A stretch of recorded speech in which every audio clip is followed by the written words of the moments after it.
Welcome to the HCI family of podcasts. We're your source for personal, professional, and organizational growth and development.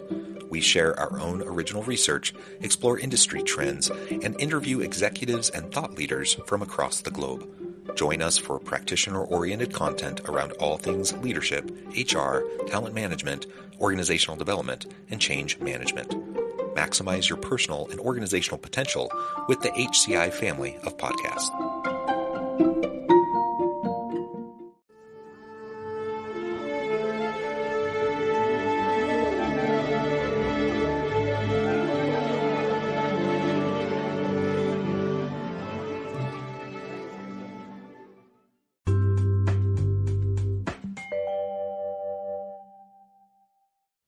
Alex Goryachev, welcome to the conversation today. John, it's good to be here. It is a pleasure to be with you. You're joining us from California. I'm south of Salt Lake City in Utah. And today we're going to be talking about your recent book, Fearless Innovation, going beyond the buzzword to continuously drive growth, improve the bottom line, and enact change. I really like that. I think the topic of innovation is super important, but I like how you're couching it. And I really like the idea of getting beyond just the buzzwords, because we use these terms all the time. And a lot of times they're rather vacuous and surface level kinds of approaches to how we talk about these things. And so getting into it and digging into it more deeply is wonderful through your book. And hopefully we'll get a taste of that through the conversation we have together today. I wanted to share Alex's bio with everybody. Alex Goryachev, author of Fearless Innovation, is the former managing director of Cisco's Global Co-Innovation Center, where he spearheaded programs and initiatives to accelerate innovation. He is a Silicon Valley veteran who is a sought-after speaker on innovation and is often referred to as an innovation therapist. I think that's awesome. Anything else you would like to highlight by way of your background or personal context before we dive on in? Yeah, my background initially in the innovation space was in the entertainment industry. I worked for a company called Napster and Bertelsmann Music Group. So I've seen a lot of transformation where innovation is not necessarily about hype only. It's about changing lives. And but I do come to believe that the internet has been created for more than entertainment and shopping. And there's a lot of potential if we get beyond the buzzwords. Or when we get beyond the buzzwords, there's a lot that we can do. Yeah, absolutely. And that was a blast to the past when you mentioned Napster. I haven't thought about Napster in a really long time, but that was a really big deal back in the day. And that was very disruptive. Anyways, really great background. It's a pleasure to be with you. Maybe as we get started, I always like to ask authors, why this book, why now? And I know, you were the managing director of Cisco Global Co-Innovation. You were the managing director of Cisco's Global Co-Innovation Center. So that played a big role in this. But maybe you can talk to the background behind why this book. Well, the story is very simple. A lot of people feel that the innovation is about technology. So coming from a technology powerhouse and one of the most prominent technology company on earth, I've been often asked questions as to where we begin. And there will always be a question about what is the technology that we should use? Now, my answer was always simple, of course, Cisco. However, let's look at people, process, communication, and just the culture and the mindset. Because innovation is not about technology, it's about people, and it's about managing change. And I felt that in the world of business books, especially in the technology space, it's all about buy this, not that, deploy cloud, or focus on your security, which are all valid topics. But for me, innovation is about staying curious on one side and being very disciplined and focused on execution in another side. And that's what I really like to talk about. Yeah, excellent. And the enacting change piece, it's a portion of the subtitle of your book. I completely agree. When we're talking about innovation, it's one thing to have, the ideation phase where you're coming up with cool ideas. It's an entirely different thing to move from ideation into development and then implementation and enacting the change that you're trying to drive through whatever that technology is. You mentioned how innovation is all about people, not just the technologies. And I think that's absolutely right. It's the people that are utilizing them, and to the extent we can enact change via these disruptive technologies and the innovations that we are creating, that's where you have the real lasting sort of impact. And that's how you start to get beyond the buzzword, as you mentioned a couple of times. It's fine to say the term innovation. I hear it all the time. And half the time I'm just chuckling to myself because I'm like, well, are they really committed to innovation? Are they really behind this? Or is it just the buzzword? Is it just the talking point? Is it just kind of the PR spin? And the reality is, for a lot of leaders and for a lot of organizations, it's just surface level, and they're not willing to do the work of, like you said, the discipline behind doing great creative and innovative work. Yeah, I appreciate what you said. Maybe just I think the most important thing in the mindset is in a corporate space, understanding the cost of inaction. I think and we all know how corporations are, as humans, are driven by loss. So we are afraid of taking risks. And I am afraid of taking risks. I work in companies that are afraid of taking risks, and I need to push myself to take more risks. And I have a 9-year-old who does that quite well.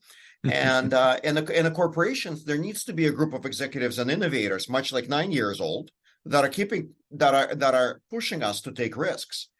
Now, let me think about what happens if we don't really adopt change, if we don't take risks.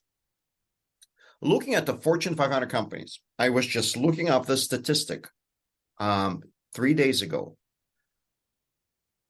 76% of a Fortune 500 companies from year 2000 do not exist. They're gone. 76%. There are only 24% remaining. So that's like what? 100 something. Yeah. Now, these companies were well capitalized, well positioned, lots of smart people. Some of them may got a lot of innovation awards. I know Enron was one of the most innovative companies for years in a row. They did, but they innovated in accounting. Other spaces where they should have been, right? And here's the thing: I think corporations, just like we humans, as we age, we become less curious and less open less open to our surroundings. So are corporations. Mm-hmm. And those companies, they believe that they're in a dominant and prominent position, and then all of a sudden it's like, and everything's gone. So I feel it's essential that leaders understand that if they don't embrace innovation, and we can talk about how that's defined, they will have nothing to lead at all. Mm-hmm. And I've noticed that many leaders are not only driven by purpose, they're driven by executive compensation, power. Yeah. There are a lot of different things. They'll have none of this. And I think that's an important motivator too. Yeah. So you think of companies, well, you just mentioned 75%, are just gone, right? But you think of like behemoths, like in previous generations, in past decades, Xerox, companies like Blockbuster, Polaroid, right. Like some of these major companies in their spaces that just became completely irrelevant over time. And it's the common cautionary tale that we hear about again and again. Yet companies continue to fall into the same trap. And like you said, as you get more established and as you grow, it gets harder to be in a creative, innovative space unless you're super intentional about it. Because you start to grow and you build out the systems and you have the bureaucracies and just the ability to turn and enact change and turn that cruise ship or that battleship versus, the really small boat that can pivot on a dime. Those types of analogies are valid for a reason. It really is hard to change massive organizations, and they get complacent, they get comfortable, and they just stop being curious. They stop asking the questions and they stop trying to lead out. They just kind of feel like they're in the spot, they have control. And it's the same old story over and over and over again. And there's a bunch of common everyday companies that we all know today that 10, 20 years from now, we're going to look back and think, oh, remember that company? And they're just not either not relevant anymore or they don't exist anymore. And so we got to be very careful about that. And I think that gets into what you focus in on the book a lot around innovation strategies. You have a bunch of case studies, real world examples around business implementation of those innovative strategies. Maybe we can dig into that and talk more about what organizations can do. Right, and I think what you've shared is very valid. Startups are somewhat of a dysfunctional team sport, and corporations are somewhat of a dysfunctional political process. And it's just the way it's what happens as organizations get older and they mature, they become more complex. So there are some problems that can be solved, and there are some problems that can only be managed. And innovation is not a problem that can be solved. It's an environment that can be created and can be managed. And I think the one example, I always begin with a metric. Whenever I talk to a leader and I ask him, how do you define innovation? And usually I hear a lot of buzzwords about creativity. There's no metric and no definition. And most successful organizations are actually defining innovation within a certain segment of organization, let's say accounting, marketing, engineering, whatever those functions are. And they're putting a very clear metric. So instead of saying, let's stay open and innovative and do our best, they focus on the small measurable milestones. And they're saying, this fiscal year, let's improve our customer on hold time and reduce it by 17% from 20 minutes to X. And I believe that this is a far better way to drive innovation culture than chasing billion-dollar ideas.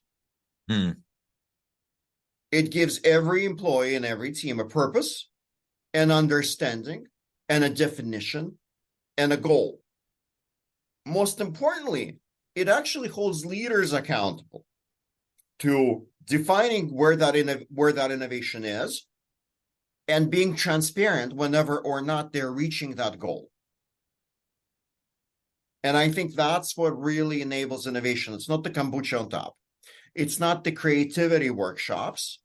It's being pragmatic and solving a practical problem. That's where the joy comes in.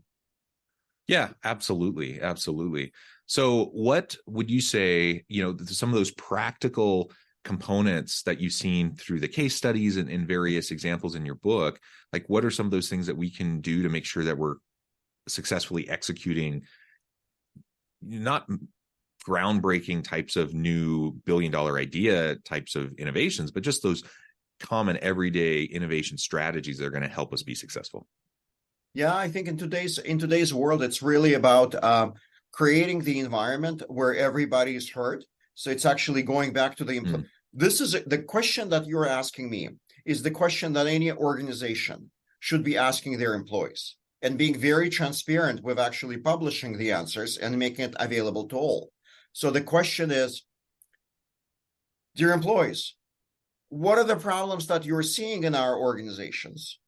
What are the problems you feel we should be focusing on? Or what are the opportunities that we're not pursuing? And how would we go and approach that? So the first step is to engage employees and create the safe space. And that is asking that very same question. What are the stupid things that we should stop doing? What are the smart things that we should be pursuing and why? And being very transparent about that as a step one. And as a step two, it's really getting very, very focused on what are those 2-3 things that each organization can pursue. And then most importantly, executing it in a true cross-functional manner, because you and I know that invention is something that anybody can do alone, and they can probably, having a good attorney, they can file a patent. And less than 1% of the patents are commercialized. Innovation is something that can only happen in teams, and all organizations are talking about breaking silos.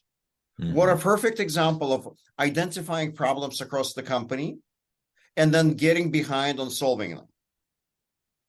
Does that sound utopian to you, or how does this resonate with you? No, I think absolutely. Again, you can't do anything of meaning in real sustainable disruptive change without breaking down the silos and working interdisciplinary, cross-disciplinary, working collaboratively across the organization, especially if you're beyond like the small startup phase where you have a small team. You better have that kind of cross silo, breaking down the silos, cross-functional types of collaborations if you want these things to be able to take effect. So creating that culture of learning, creating that culture of growth, creating that culture of experimentation, holding people accountable for their collaborative efforts, not just individual KPIs within their individual units. All of these sorts of things are going to be super, super important.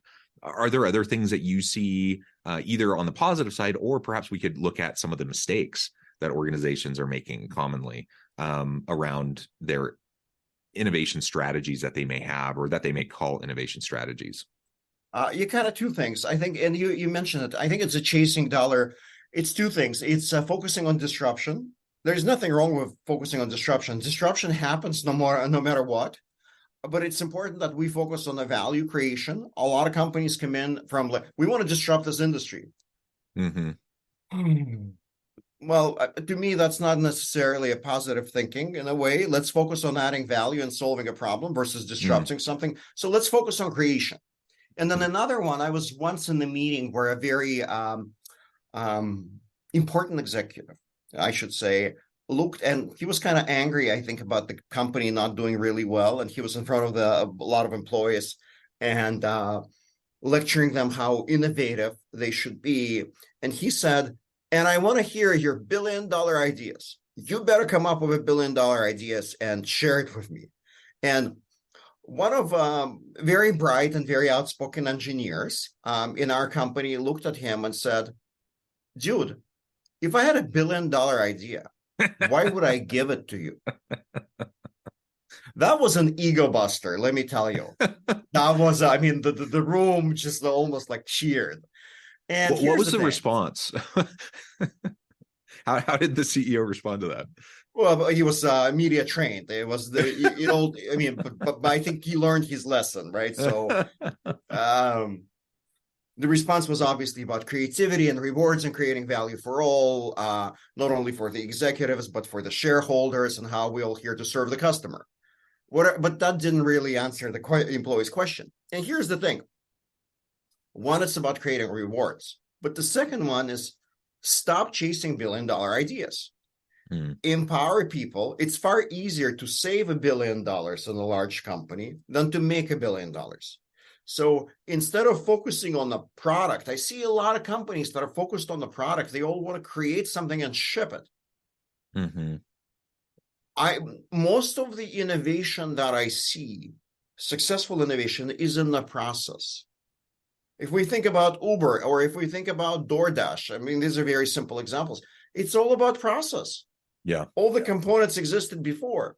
So I feel it's important that innovation companies focus on process innovation, which allows them to get everybody involved, take out costs, deliver things to market faster.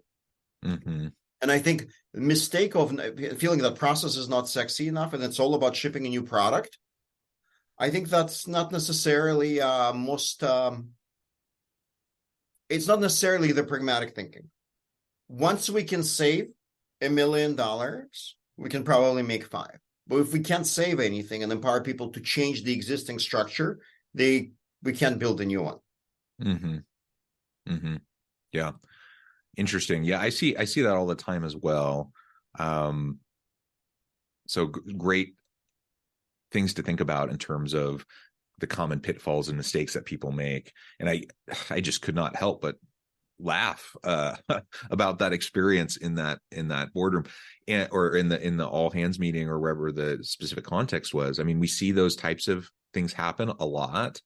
And yeah, if I have an amazing idea, Why would I give it to you? Why would I stay with the company? Why Right. wouldn't I go off and start my own and make my $1 billion?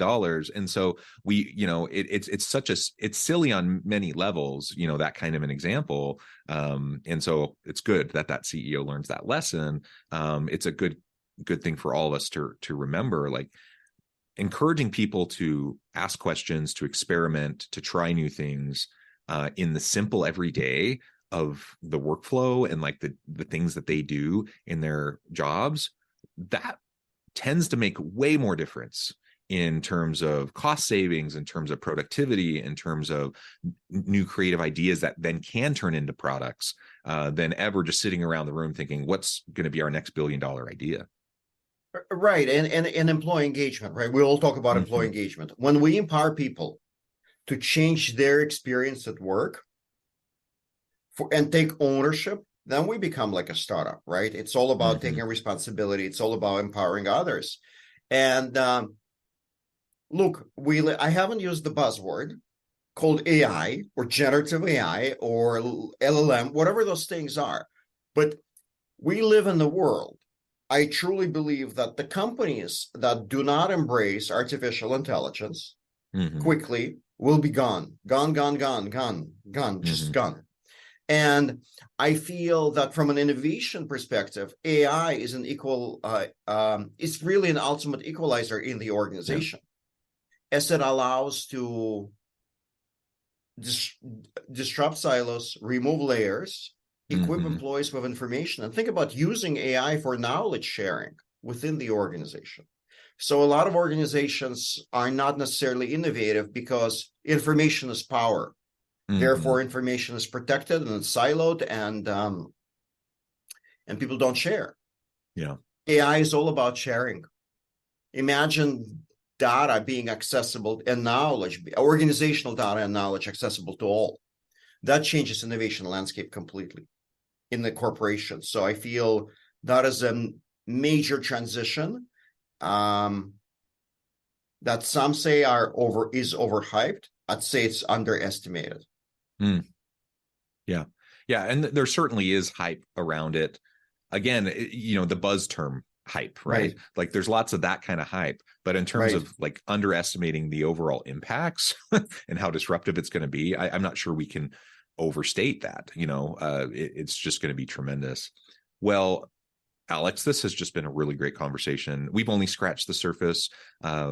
There's so much more in your book that we could explore, but I note the time. I need to let you go here in just a minute before we wrap things up for today. I wanted to give you a chance to share with the audience how they can connect with you, find out more about your work, where they can find your book, and then give us a final word on the topic for today. Sure. So I'm Alex Goryachev. I can be found on LinkedIn or alexgoryachev.com. I work with organizations primarily on innovation culture. And when I say culture, that means clear, measurable milestones and outcomes. Right now, I'm primarily focused on artificial intelligence and getting what I would call AI readiness and digital capabilities in the organizations. And it all begins with AI. So again, coming back to AI and innovation, I think we are entering into the age where everything is about to change. And 5 or 6 years ago, or 10 years ago, we were saying that every company would become a digital company. Right now, I want to say that every digital company will become an AI company, and AI is bigger than the internet and cloud and everything else combined. It's huge, and it's important that the organizations that want to innovate look into that space sooner than later. Yeah, well said. Alex, this has just been a pleasure. I encourage the audience to reach out, get connected, find out more about what Alex can do for you, check out the book. Let's really explore innovation in really meaningful, purpose-driven, intentional ways. And as always, I hope everyone can stay healthy and safe, that you can find meaning and purpose at work each and every day. And I hope you all have a great week.